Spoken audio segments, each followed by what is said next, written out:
最近咧喺網上邊咧，好多人都講緊呢一支掃，聽講咧係一支咧就已經可以搞掂晒成個底妝噶啦。就係呢一支 Real Technique 嘅 Bubble Blending Brush， 可以見到咧，其實佢個毛咧係好密啦，同埋好軟嘅。咁不過個刷頭咧就好大。首先試下個底妝先。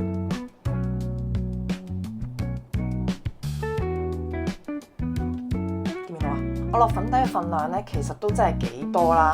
咧佢係唔係好食粉嘅啫，佢一拖咧就已經好有光澤啦。咁再加上咧細睇嘅話咧，其實佢冇乜粉痕嘅。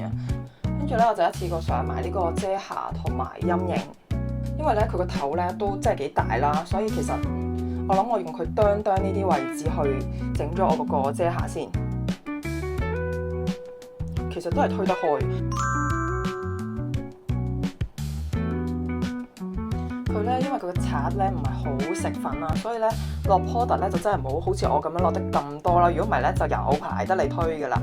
呢啲掃咧係乾粉都用到噶，咁佢又唔會令到啲顏色 mix 埋一齊。雖然咧某啲部位唔係處理得好精細，但係一支掃咧就可以做齊晒咁多樣嘢，性價比都真係好高啊！